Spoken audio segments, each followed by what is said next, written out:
Click subscribe to get daily Manchester United content from passionate Reds, only on All for United.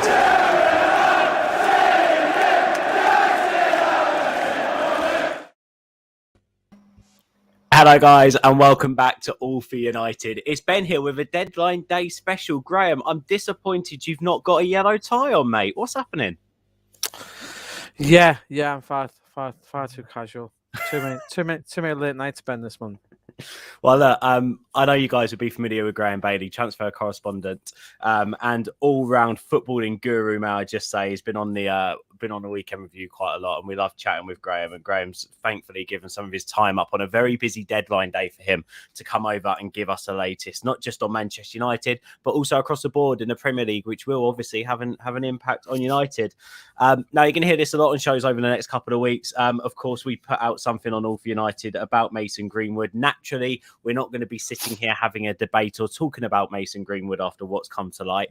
But what we are going to do over the next couple of weeks within our video content is push and try and help anyone out there who potentially has gone through a tough time recently, or potentially has witnessed or unfortunately been a victim of domestic violence. Please check out the comments. We're going to be putting helplines and numbers in the comments of all of our videos coming up. And please do not think that you've got to sit there quiet.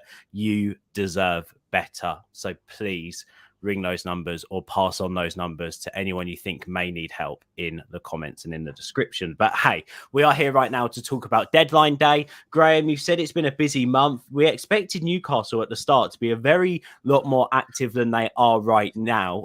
They have really picked it up, haven't they, over the past couple of weeks, whereas the first couple of weeks they were sort of sleeping a bit. But it looks like there's a lot going on throughout the league. But let's start with United. Jesse Lingard, his name has been linked with Newcastle quite a lot through this window. What is the latest on him? We saw him going into Carrington this morning. Could he be heading out of Carrington soon? He could, Ben. He could. Newcastle United have been in talks with him for quite a while. You know, the deal was called off, what was about 10 days ago or less than that. But lines of communication stayed open between the two clubs. It was an issue over the size of the fee. And it's still there. Now, this deal almost went through over the weekend. Lingard's terms are okay. The two clubs softened their stances, and it was getting there. Unfortunately, the Mason Greenwood situation, his arrest, has had further implications on other aspects of the club. And one of those is, you know, that another player has left the squad. So can United afford to let Jesse Lingard out? You probably know more than me, Ben, on whether they can afford to let him out. But I think it is something the Old Trafford hierarchy are looking at. They really don't want to be left too short. And everyone, we think the COVID situation has passed. But, you know, touch wood, it isn't coming. But who knows when the next strain is here, Ben. And, you know, United, you know, they've got Europe to think about as well. They've already let Anthony Martial go. They are in the process of allowing Donny van Beek to go, and I think that is a concern for the bosses at Old Trafford. You know, they don't leave themselves too short. Yeah, I'm just live tweeting some of this stuff as you say it, Graeme. I mean, you're talking then about United thinking about leaving themselves short, but what about Jesse Lingard? What does he want to do? Do you have any inkling to that? We've seen his brother's been very outspoken on social media. Yeah, you know, Jesse was coming into January. I was told that he really wanted to leave open the avenue of winning a new deal at United. You know, that would mean him maybe wait until the end of the season, seeing who the new manager is. And we still can't rule out that prospect. If he does stay, a new manager might come in, offer him a deal, and he'd like to stay. Then we know that there's been a bit of interest in him. But he was looking to go abroad at the end of his contract. Now, this Newcastle move, even if it did happen, would only be to the summer anyway. So if he did have ambitions of going abroad, this wouldn't impact too much with that. So, I think he believed after Ollie left that he'd probably get more of a chance under Ralph Rangnick. That hasn't been the case for whatever reason. Looking in from the outside, you know, I think he's been a bit hard done by, given the performances we've seen from United at different points of the season, Ben. I think he's warranted a bit more playing time than what he's had. But we can, But then you could say that that's two managers in a row who've had the same opinion of him. Same with Donny van der Beek. And so it's interesting, isn't it? Are they doing it on the training ground? We don't know. So yeah, we have to see. But yeah, the player he wants out. There is that window that he may return to United, but it's looking highly unlikely now. Highly unlikely. But yeah, if he could get that move to Newcastle today, that is still an option. I mean, you keep saying it to me in terms of United standards and the type of player that we have at the club, and I've always been at that stance with Jesse Lingard. I've always been unsure about how good he is, and even when things have been tough for United, and we've gone through some tough periods with Jesse Lingard here and deserving potentially more opportunities, it's always just sort of sat on my mind thinking, but is he the guy to change the fortunes? Is he the guy to deserve a run in the side that could make a difference? And I've never been convinced by it. And I've never been solely convinced by him, especially when we've had some young talents come through who potentially also haven't been given the opportunity. So it's a merry-go-round at United. The wrongdoing is letting his contract, the way we've let his contract just die down like this and he's just gone for a free. That's the wrongdoing from the club, and I think that shows sort of the way the club is built at the moment in terms of where we're at with Jesse Lingard. But ultimately, Graeme, there's no other interest here. It is just Newcastle now, isn't it? In terms of being able to cover their wages, potentially pay a small fee for him. We're not going to be getting some sort of shock deadline day move from another. I don't think it'd be a small fee. You get a big fee and a big bonus as well. It'd be quite a profitable little deal for United if they do it. West Ham are constantly linked, but they, as it turns out, have got bigger fish to fry. Having looked at Rafinha and Calvin Phillips from Leeds, they are currently trying to do Darwin Núñez from Benfica, who is a huge talent, but that looks difficult. They've only got a few hours to get him done, so that one might go to the wire. But yeah, they're trying to do him, and then if Lingard did arise, maybe at the end of the season, but not this month. It doesn't look like. Okay, interesting. If you've got any questions on Lingard, and by the way, there's a lot of you watching right now on Twitter. Unfortunately, through the technology we use, we can't see the live chat on Twitter. So either tweet us at All for United or get in the live chat on YouTube. Just search All for United on YouTube. If you've got a question for Graeme, come watch, ask your questions. We're going to be live until about 2:00, maybe just after, and I'll put your question to him. Damu says, I'm not happy about Lingard going to Newcastle. Let him stay at United. Hello to Barry and Munzie as well. Ramsey says we need someone to come in as we won't have many players there. It depends. We've heard some reports about Madrid coming straight back to the first team fold and him getting a chance under Rangnick. He's a young lad. So, depending on our options. And let's not forget, we were pretty loaded going forward. I mean, we weren't great, and we've not been great going forward this season, but we have got a lot of squares to fit in round holes, haven't we, going forward? So you have, but if suddenly you've lost 3 players already, can you let a fourth go? It's a tough one, isn't it? It's tough. Yeah, it is tough, and because there's only so many youngsters you can bring in and give game time to. But yeah, it's a tough call for United going forward. Big question, Graeme. I've always been asking myself this question throughout the years that I've supported Manchester United and Phil Jones has been at the club. What the bloody head is going on with Phil Jones? Yeah, he's turned down this chance to move to Bordeaux in France. He played recently, didn't he? And for you guys, he came in, did a good job.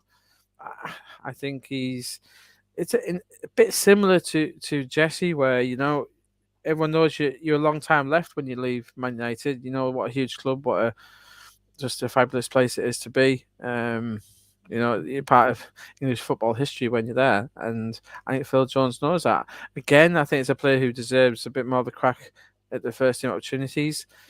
I don't think he's a million miles away from your Lindelof and your Bees. I think he's more than capable of filling in that role.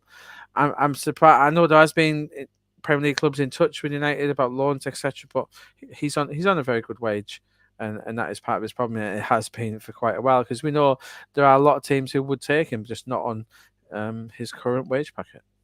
Yeah, I think Bordeaux were offering 25% of his wages, and then United would cover the rest. United were happy to let him go. But if it was a wage situation, Graeme, am I missing something here? Why would he turn that? Do you think it is just the fact that he would be dropping down to? I mean, I don't know how Bordeaux are doing in the French league, but I think it was just based on where it's been, and I don't think United would accept that. I'm not sure they would accept the same wage structure from a Premier League club, right? Knowing how much they earn. So Yeah, and obviously he chatted with Bordeaux. It seems on the face of it, it would be a decent move, but no, obviously it wasn't to his liking. So you don't think that could be something that does go through? You think that's done? That's dead in the water? Yeah, it appears to be dead now. We think he's back in England. I wouldn't rule him out to another English club, possibly. You get a feeling about some transfer deadline dates, Ben. I think this is one of them. I get a feeling that Arsenal, United, maybe not done today. I've actually got to ask you about an Arsenal rumour that I've just seen pop up on my timeline around their record-breaking signing as well. And of course, their striker. There's loads going on at Arsenal today by the sounds of it. But just quickly going back to United, and a rumour that sort of came out left field again with Newcastle. Maybe this is something that was discussed also around the time that they're in contact about Jesse Lingard.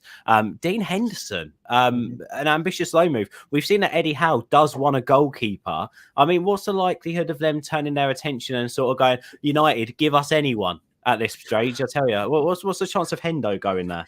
Well, we do know that Newcastle have been looking for a goalkeeper. They're in talks with Bern Leno at Arsenal at one point.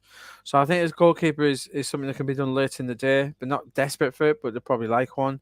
Dubravka, I don't think is showing the form he has of recent years. So I think that one is a possibility. And if it was to be a Leno or a Henderson, I think that could be done fairly quickly, Ben. So I don't think it's one to spend too much time. I think a loan deal would suit Henderson and Newcastle. And indeed, maybe an 18-month loan deal would suit Henderson down to the ground. It'd probably suit United because we know Henderson doesn't want to sit as number 2 to De Gea for the rest of next season as well. So, yeah, it's got potential, that one. But obviously, it does depend on the Lingard deal. We presume Lingard would be a short-term deal / permanent. But if it turned up to be a loan, then they couldn't do Dean Henderson as well.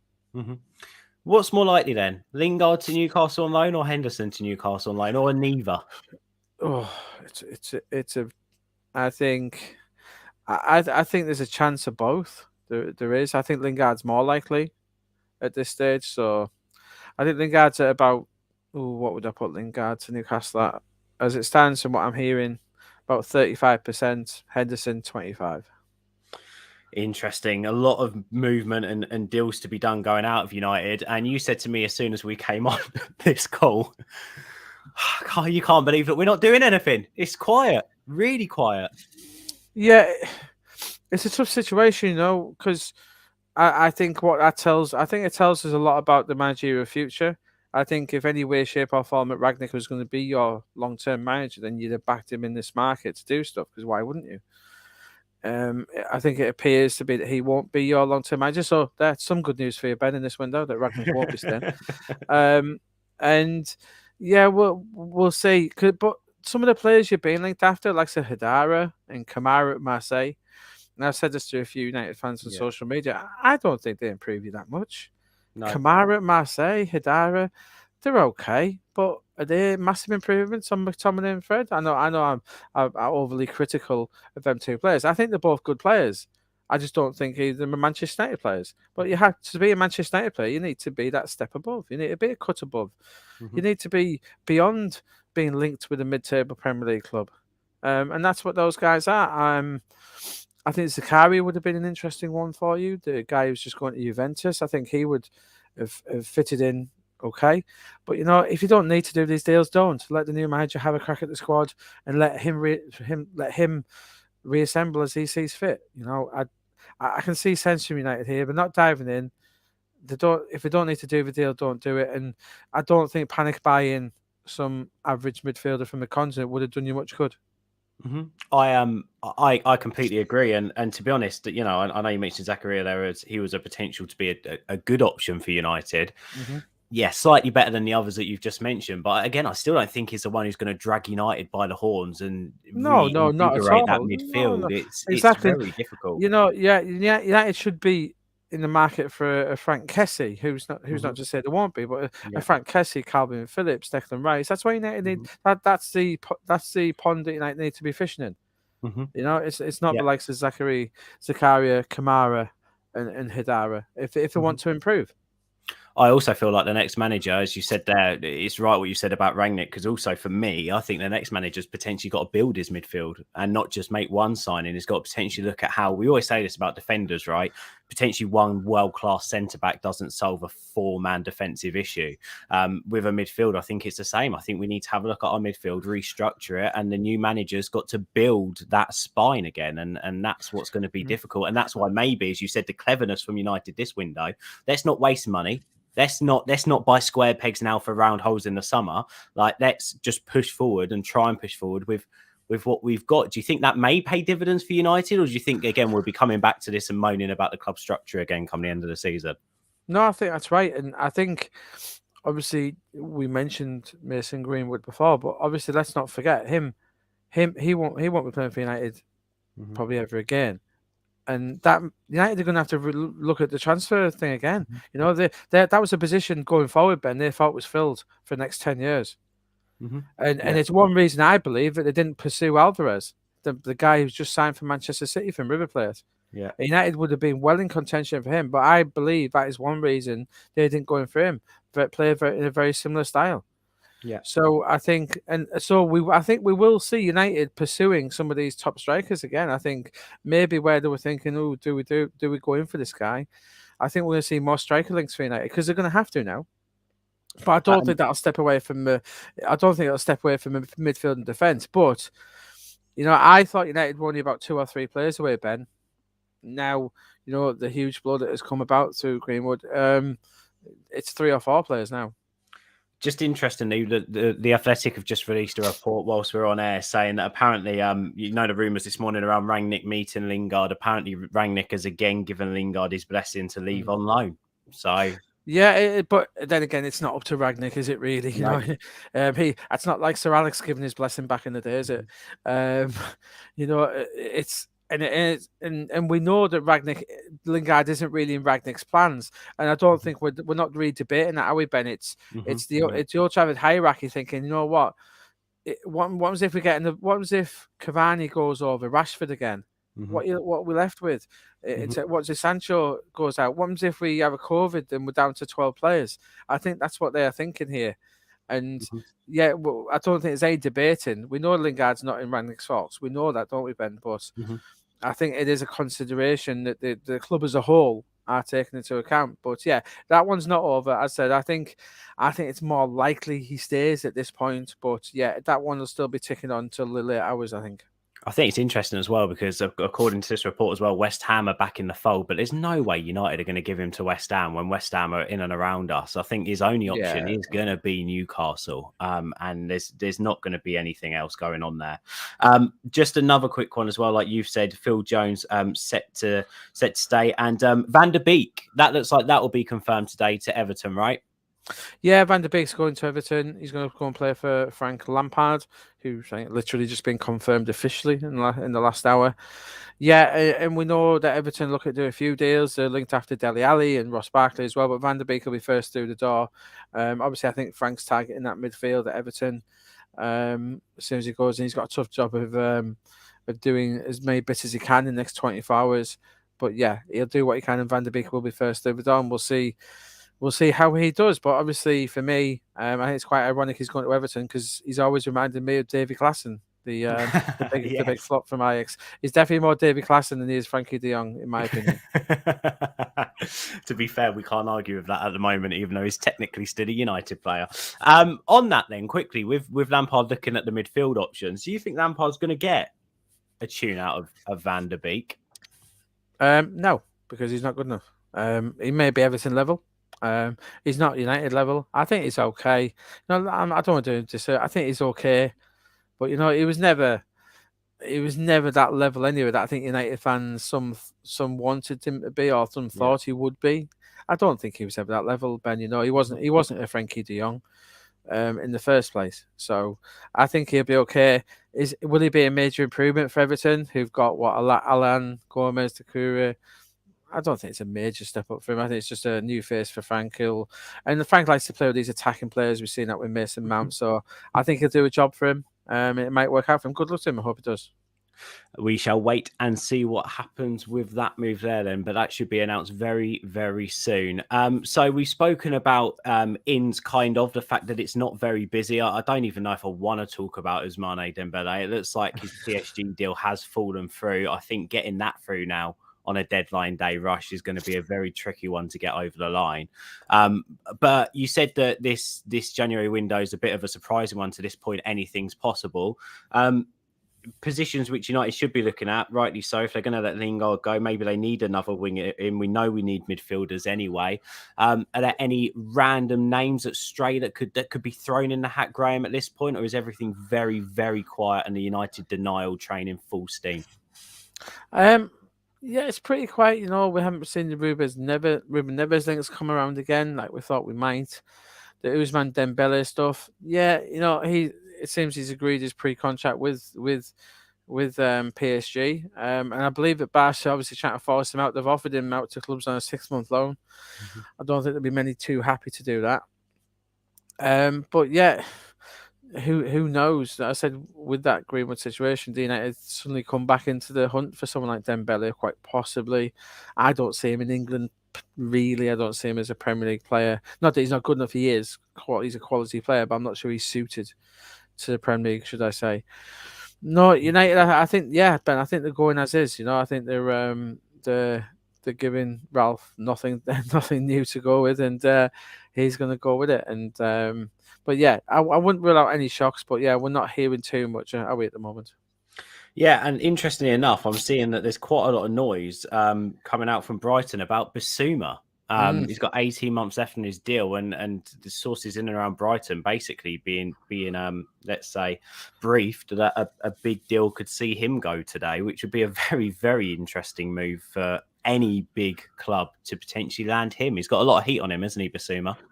Yeah, obviously Villa are the ones who've looked mainly at him, I believe. But I think it'd take a huge offer to get him out. I can't see Brighton letting him go this window, to be honest. You know, I think you keep him till summer and you get bigger and better value, more clubs in for him. I don't see how Brighton benefit from doing that deal. And Brighton really don't need the money. Mm-hmm. Yeah, of course, because they've already, by the looks of it, sold one of their centre-backs. So let's move straight in, shall we, to Newcastle. What is happening on Tyneside today, Graeme? Yeah, I said potentially up to 5 players. Definitely 2. The 2 definites are Dan Burn, who's going there for 13 million, which interesting deal. A tad on the expensive side for me personally, but he improves him, I guess so. You know, it depends how much you rate Kieran Clark, but he probably does improve him a bit. Matt Targett's coming in the left-hand side. You know, Newcastle have been looking at left-hand side options. Lucas Digne went to Aston Villa after rejecting Newcastle, and now Matt Targett is going to there on loan. And obviously, we discussed Lingard, we discussed the goalkeeper. The other player is a very exciting prospect who I think United should look at, actually. Hugo Iketechi, the top scorer in teenager in European football, likened to Mbappe because he does look like him, but Mbappe is his hero, the way he plays. I think this is a player who's got a huge amount of potential. Now, Newcastle have been in talks with him for a couple of weeks. It looked like today they were getting over the line, but there is, as I've tweeted in the last hour, there are issues at the player's end. This isn't a done deal, and we're not 100% sure Newcastle are going to be able to get this over the line today. So, yeah, they're working on that one, but, yeah, it's not as done as we thought this morning.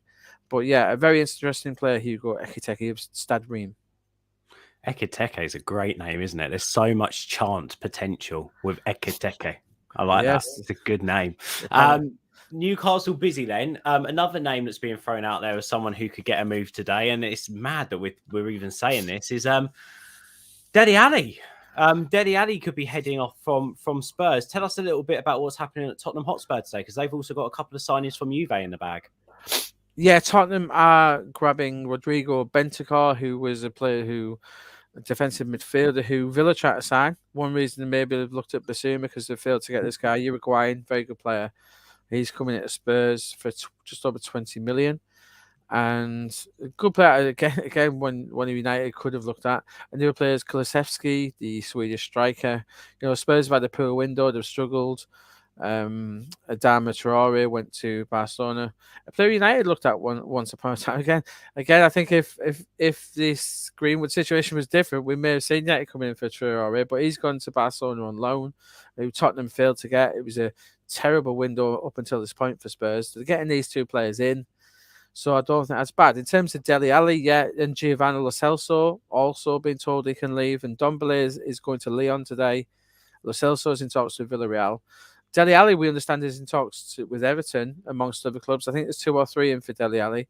But yeah, what a last couple of years it's been for him, hasn't it? You know, when Poch was there, he was potential world class talent, and now potential loan move to an Everton maybe, or even a Newcastle. But yeah, it looks like Tottenham are trying to push him out the door today. Do you know what? If they hadn't signed Coutinho and they weren't looking for someone a little bit more defensive, I think Dele Alli would have been a great signing for Villa. It would have just been a great fit. Imagine Dele Alli learning off of someone like Steven Gerrard. Not only would that help him in terms of his international career and help build him as a midfielder, but he's just going to get the confidence there. He'll play week in, week out, and it'd be a good move for him. Everton would be an interesting one with Lampard behind him, maybe again similar.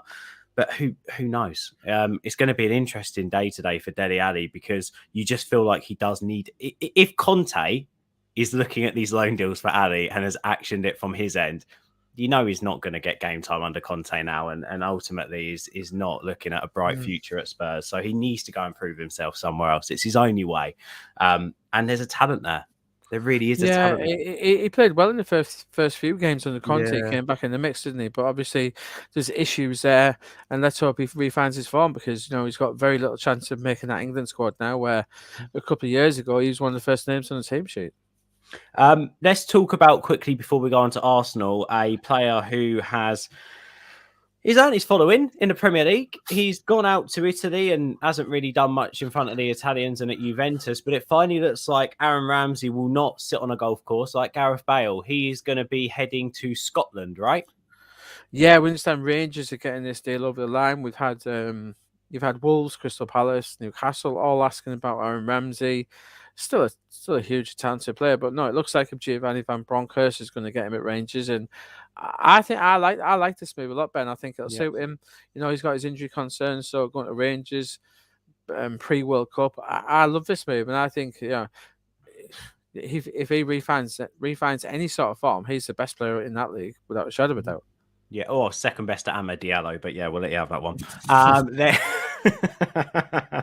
Do you expect anything different from me, Graham? Do you? Come on. That's fine. Well, I should think a £30 million winger should be the best player. Yeah, I completely agree. He's about to show it. Ramsey to Diallo. That's what you're going to be hearing all the rest of this season in the SPL. Win them the title. What about then Arsenal? Aubameyang is in Spain, by the looks of it. He's in Barcelona, waiting for more news on this. Aubameyang to go, but also Nicolas Pepe. This has come out of left field. Apparently, he will be allowed to leave on loan today. Yeah, managed to get the scoop on Nicolas Pepe today. Glad you read that. So remember, go and visit 90min. Go and visit 90min.com. Yeah, I understand that Nicolas Pepe has been. I think it's not a huge surprise. I don't think, Ben, that he's been linked. We know he's unhappy. I think he's probably started 5 games this season. So, it doesn't take a rocket scientist to work out that he might want to go. He is their record sign. I understand there's French and German teams have looked, but a Spanish team is getting close. Can Arsenal afford to let him out? And I see a lot of people saying, "Oh, we can't afford to let him out," etc. But he's not exactly a cornerstone of Arteta's plans here, I'm sure you can find someone else to sit on the bench instead of him. And so want to keep an eye on in terms of him. Aubameyang, we know he's not involved whatsoever. Barcelona have turned to him because they couldn't get Morata out of Juventus via Atletico Madrid. I understand that Diego Simeone personally put the kibosh on that. I think Atletico would have allowed him to go to Barca, but Simeone stepped in and said, no, that is not happening, which is pretty sensible. Although you could argue Barca aren't even title rivals for anyone at the moment. So Aubameyang going there. We'll have to see what sort of deal is going to get. I don't think he's playing for free, but we'll see. So and in terms of Arsenal coming in, Artur, it was a player that loved it from Juventus, but I'm not sure on that one. Although Juventus are making room with a few signings. So we'll see how that one goes. And just seeing The aforementioned Mr. Alvarez in the conversation has been confirmed by City. your bitter rivals. Ben. Yeah, I've just seen that £14 million rising to 20 million apparently, which is it's just not a bad signing at all. You can gamble with that money, can't you, on a young lad, especially when they're going to spend the next 18 months on loan. Yeah, he had a. Well, he's not. No, he's not. I don't think he's spending the next 18 months. It's maybe till the summer. Oh, is it? I thought it's until summer 2023. Is that not right? No. He's staying to River till July because that's the Copa Libertadores. He may stay till October. He's just staying there to help them with the Copa Libertadores. And then he'll be coming back. So you'll probably see him in Manchester City Blue in January after the World Cup, probably. Yeah. And then once they've done that, but yeah, 20 million, and that's a good deal because his release clause was around 18 million. But what they've done is they've done a deal. You don't have to pay the release clause. You've done a deal. You organise stuff because in Argentina, there's things like taxes. But yeah, and I feel a bit for United on that one because circumstances dictated that he wasn't really a player they needed. But fast forward a couple of weeks, and they probably do. That's why you got to be proactive. You've got to have footballing people who are proactive around the football club to make the right decisions. And ultimately, as I said, even with that, with Alvarez, even if you can't accommodate him in the summer, he can go back to River Plate on loan. There is the argument. Obviously, that you've already got Gabriel Jesus there who's playing well this season. Yeah, is a room at City for him? Yeah, you are right, Ben. You got to be proactive, and when it's a good deal, sometimes you got to do it. Just one more club I think really to talk about, and I've just got a couple of really sporadic ones. Liverpool done Luis Diaz yesterday. Carvalho from Fulham, is that something that they're looking to get over the line and leave him there until the summer? And I'm also seeing that Minamino to Leeds is not happening. No, Carvalho would be for now. Obviously, they're going to get him in the summer anyway. Talk of 5 million for him, I'm told, is not really accurate. We're talking 15 million plus add-ons, but Carvalho is special. I've seen a lot of people ask me questions. I'd compare it to when Man City took Adam Johnson of my own Middlesbrough, where you had a player who was just light years ahead of anything else in the Championship, and he's very similar to that. He's if you haven't seen the Championship, and a lot of people haven't, Carvalho is special, a wonderful player. And Liverpool, we talk about Diaz. They've got Diaz for less than 40 million down payment. A wonderful deal, and if they get Carvalho as well, I was impressed with Alvarez, but Diaz and Carvalho, if Liverpool get them two, special signings. Are they planning for life without Salah, Graeme? Can you tell me, please, that they are planning for life without Salah? Is that what please tell me they are? Well, yeah, yes, obviously. I don't see FSG paying him £400,000 a week, but they've got at least another 18 months to Salah. But by then, Diaz himself could be one of the best players in the world. And I'm not over-egging Carvalho. Carvalho could be an England star by that point. He really could. Yeah, he's a really, really good player from everything I've seen anyway. Just a quick one. Newcastle have just confirmed that Freddie Woodman, one of their goalkeepers, has gone to Bournemouth on loan. Nat Phillips is also leaving Liverpool to go to Bournemouth on loan as well. So there's the tie in there. And they're getting Todd Cantwell and Keith Moore, Bournemouth Championship, but they are going at it today. They really are. Well, they also signed our Ethan Laird, didn't they, earlier on in this window? Yeah, it's one we'll discuss. I don't agree with those sort of things. I'm not a fan of. I've been quite critical of the Football League where the clubs are doing a lot of recalls. It's a new fashion, isn't it? And sending them elsewhere. I really don't agree with those. But one friend of the show, that Ben.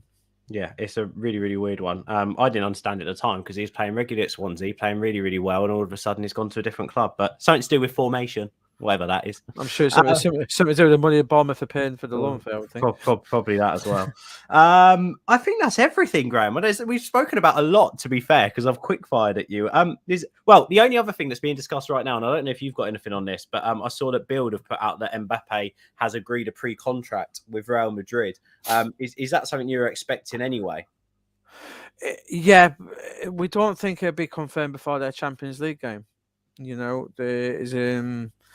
There's issues there in terms of PSG getting happy because them two are facing each other, which is a bit unfortunate. But yeah, there's going to be a lot of flyers coming in this 2022. We've got Haaland, we've got Pogba, we've got Mbappe. It's the big three deals. People are going to be taking a lot of flyers in when we do know where they're going in terms of Mbappe. So that may be the case. And, we know he's going to Real Madrid. Of course we do. But it may be quite a while before either club confirm that. I mean, Mbappe, if you fancy the Premier League, you know where we are. Right, I think that is everything. I wish we could just catch up with you on the deadline, mate, because there looks like there's going to be loads that could happen, and it's just a crazy, crazy day today for the league. But we'll leave you in peace, and hopefully, mate, you'll be able to put your feet up at some point this evening. It's going to be a crazy day for you, I'm sure. Yeah, no signs of it letting up anyway. And we're just hearing, Luke Edwards, my colleague in North East, suggesting Lingard. Man, you are backing for Lingard, but obviously I told you that already. So yeah, nothing to say here. Well, guys, if you want the latest on not just United's ins and outs between now and the end of the window, make sure for all the Premier League gossip and everything that's going on in the window between now. Is it 11 o'clock close tonight? So I hadn't looked into it, Ben. I think it's probably 11. It may be 10 or 12. It's sometime tonight. It's definitely sometime tonight. With the extension sheets, it could go on for bloody ever. Let's face it. Yeah. Tomorrow morning's when we'll see what happens. But yeah, don't rule out some late big ones from Arsenal. Really, United. It's hard to say, isn't it? But you never know. Graeme, thank you. At Graeme Bailey, go and follow Graeme. People asking, are we making any signings? At the moment, no. Could Jesse go? 30% chance potentially to Newcastle. Henderson, not looking likely. Van der Beek to be confirmed very, very shortly. That's the briefness of it. Dembele, nah, not happening. It will have to be a very late move if it does out left field. Graeme, thank you, guys. Go and follow Graeme Bailey. And I said this at the start of the show. I'll say it again now. Domestic abuse is something that is vile, evil, and disgusting, and we should not be standing for it in silence in 2022.